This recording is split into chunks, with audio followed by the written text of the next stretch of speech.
MSN-04 サザビーは、機動戦士ガンダム逆襲のシャアに登場したシャア・アズナブル専用モビルスーツです。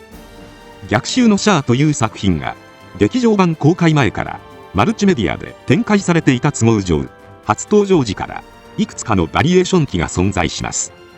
またライバル機であるニューガンダム同様高い人気を誇っているため、登場から30年以上新たなバリエーション機が登場し続けています。今回はそんなサザビーの系譜について解説させていただきます。サザビー。まず劇場版に登場した通常版のサザビーです。シャアのパーソナルカラーである赤の機体色や一年戦争時にかぶっていたヘルメットを思わせる頭部のデザインなど、シャアが登場するモビルスーツの集大成という印象を受ける機体となっています。本機はサイコミ機能を内蔵した構造部材サイコフレームを搭載したニュータイプ専用モビルスーツであり、ネオジオンのフラッグシップ機です。もともとシャア専用ヤクト動画の開発が進められていたものの、要求スペックに満たなかったため、新たに要求を満たせる大型の機体として開発されます。本機は恐竜的進化を遂げた第4世代モビルスーツを感じられる大火力とサイコミ兵器を備えた完成度の高いモビルスーツとなっています。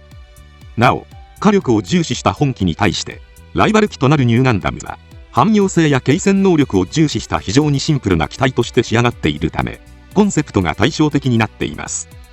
最終決戦ではエネルギー消費の大きいサザビーが先にパワーダウンを起こすなど、コンセプトの違いが勝敗を分ける一因となっています。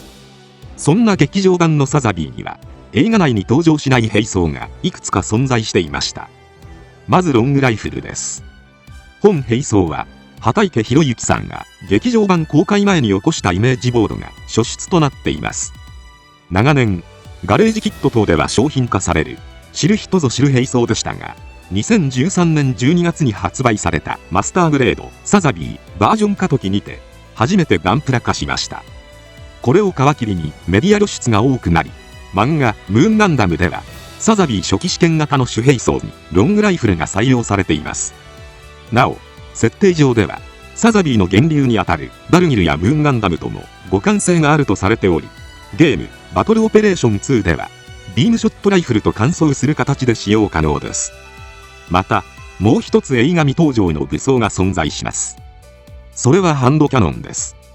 こちらは B クラブから発売されたガレージキット144分の1用サザビー用ハンドキャノンが初出となっています。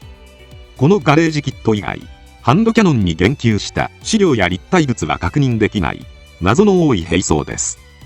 ただその形状は B クラブ30号に掲載されたサザビープロトタイプに装備されている大型ハンド式メガ粒子砲と酷似しています。また発売されたハンドキャノンのパッケージに使用されていたイラストは B クラブに掲載されたサザビープロトタイプのものでした。そのためハンドキャノンは名称が異なるだけで大型ハンド式メガ粒子砲と同一の兵装と考えていいかもしれません。なお大型ハンド式メガ粒子砲に関しても B クラブ以外で言及している作品は確認できないため謎の多い兵装となっています。ナイチンゲール。本機は小説逆襲のシャア・ベルトーチカ・チルドレンが初出です。本作ではニューガンダムはデザインが現在のハイニューガンダムのようになっているものの、ニューガンダムと同名称で登場しているのに対してサザビーは小説版の世界では存在しておらず、代わりにナイチンゲールがサザビーにあたる機体として登場していました。小説内でナイチンゲールのデザインは大きく異なっており、末見淳さんが描いたカラーページでは説明文がナイチンゲールとなっているだけで、デザインは劇場版のサザビーとほぼ同一。一方伊豆淵豊さんが描いたモノクロイラストは現在まで伝わっているモビルアーマー的な見た目のデザインとなっています。それから伊豆淵豊さんのデザインも人気を博したことで、こちらが公式のナイチンゲールとして定着していきました。その後劇場版逆襲のシャアの MSV にあたるシャーズカウンターアタックモビルスーツバリエーションにてサザビーの強化発展型として設定されます。シャーズカウンターアタックモビルスーツバリエーションでは性能を追求した結果、モビルアーマーにも迫るサイズの大型モビルスーツとして完成したものの、シャアがサザビーを選んだため運用されなかったと言及されました。しかしその開発データはベータアジールに反映されたとされています。ナイチンゲールはサザビーよりも非常に大型の機体に思えますが、実は頭頂高はサザビー 23.0 メートルなのに対し 22.5 メートルと若干小さくなっています。とはいえ、超大型の剣舞アーマーやハイブバーニアバインダーなど構成パーツの巨大さから前後左右に伸びる機体形状により、モビルアーマー的な大型のシルエットを感じさせます。機体色や細部にはサザビーを思わせるデザインが見られますが、全体的な印象はほぼ別機体と言っていいでしょう。レーシングカー的なデザインが素晴らしく、リボーン100ナイチンゲールが発売された時には胴が長すぎると感じる方も多かったのではないでしょうか。なお、ベルトーチカチルドレンでは性能的にはサザビーを上回っているのか、劇場版では互角の戦いを繰り広げていたニューガンダム相手に、小説版では終始有利に立ち回る活躍を見せていました。また一見格闘戦には不向きにも見えますが、劇中ではニューガンダムを蹴り飛ばすなどシャアの蒸気らしい攻撃も披露しています。サザビーハイストリーマー版。本機は小説機動戦士ガンダムハイストリーマーに登場した機体です。本作ではメカニックやキャラクターを SF 作家の星野幸信さんが手掛けているため、ガンダムらしからぬ異彩を放つデザインのモビルスーツが多数登場しました。サザビーも例に漏れず、劇場版とは全く異なる機体として仕上がっています。全体的に流線的なデザインとなっており、特に頭部は原作のザク以上に丸い印象を受けます。また剣舞アーマーが二重構造になっており、その形状はクシーガンダムのフライトフォームを彷彿とさせます。ただ全体的な機体構成は劇場版のサザビーと共通する部分もあり、ニューガンダムに比べればまだ原型をとどめていると言えるかもしれません。ちなみに2002年に徳間書店から刊行された徳間デュアル文庫版では、表紙や挿絵がクオリちまきさんによって描き直され、より劇場版に近いデザインに変更されています。なおハイストリーマーには実戦投入される前のテスト中のサザビーが登場しています。こちらは試作型だったため、腹部に複座型の仮設コックピットを取り付けており、7位を同乗させてテストに出ていました。そして戦場でアムロのカルジェダと遭遇しますが、その性能差から戦闘には至っていません。サザビープロトタイプ、サザビータンデム型。続いてサザビープロトタイプです。サザビー試作型とも呼ばれる機体で、こちらはハイストリーマー版に登場する複座型のサザビーに相当する機体となります。本機のデザインは B クラブ28号にて掲載されたサザビーの初期デザインがベースとなっており、その後 B クラブ30号で立体化する際に MSN04X サザビープロトタイプとして設定されました。全体的な印象は劇場版のサザビーとほぼ同一ですが、細部が異なります。まずハイストリーマー版同様、コックピットは頭部ではなく腹部に複座型のものが仮設されていました。他にはフェイスマスクは最終段階では私たちがよく知るサザビーの顔立ちですが、初期構想の際は100式に似せる方向で検討されていたようで、歴代のシャアの登場機の要素を取り入れようとした形跡が見られます。またテスト機ということで、初期デザインに合ったファンネルコンテナがプロペラントタンクへと変更。代わりに腰部にキュベレイ式の試作型のファンネルコンテナが搭載されています。本機は B クラブで立体化されて以降、長らく日の目を浴びることはありませんでしたが、登場から30年以上経った2024年にゲーム UC エンゲージのアムロシャアモードにてサザビータンデム型として再登場しています。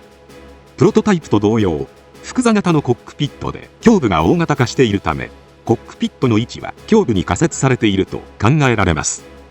ただプロトタイプと異なり、腹部メガ粒子砲が装備されていない点以外はほとんど劇場版と同一のデザインとなっています。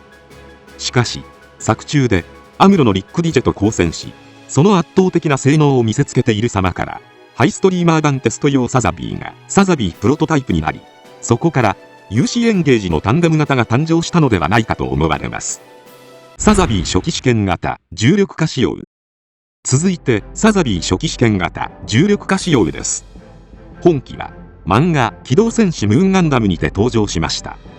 コックピットが腹部にあるなど、サザビープロトタイプを思わせる箇所も見られます。本機は地球寒冷化作戦を前提に設計されたサザビーの仕様の一つで、急ピッチでテストを繰り返していた際の姿です。すでに劇場版のサザビーに近いデザインをしていますが、腹部のコックピットにはギラ動画のものが流用されていたり、頭部もヤクト動画のパーツを発展させたものが採用されているなど、テスト中ということが伺えるようになっています。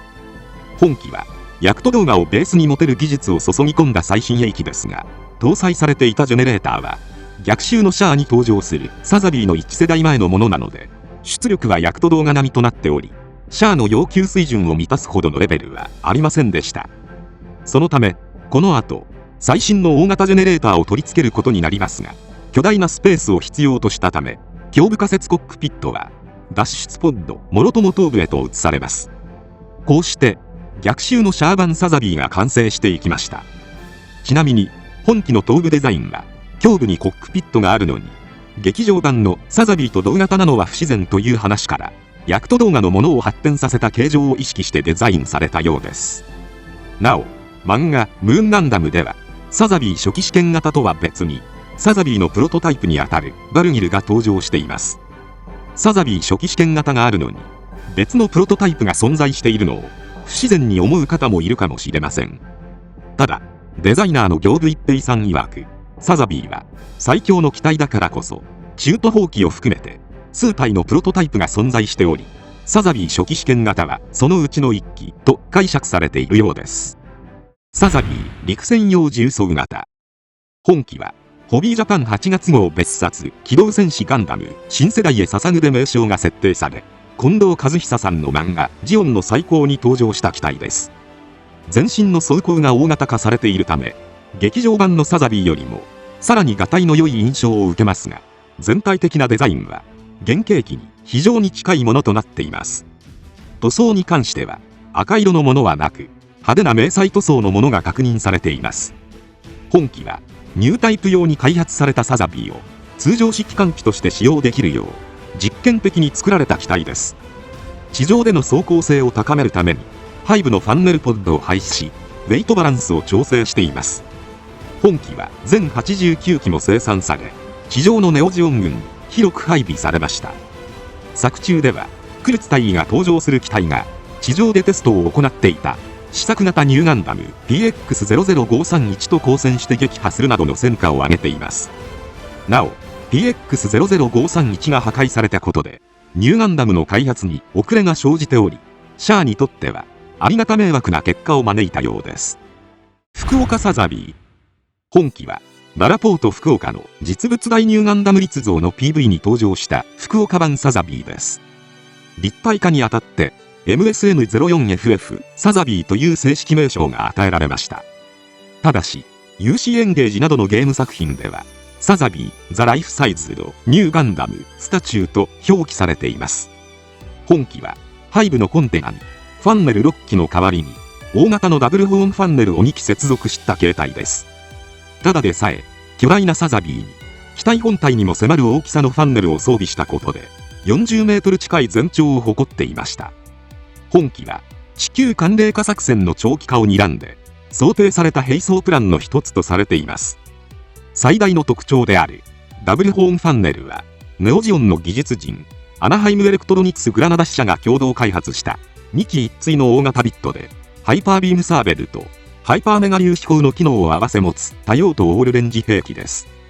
なお遠隔誘導中に2機を平行に連結させハイパーメガ粒子砲を発生させることもできます。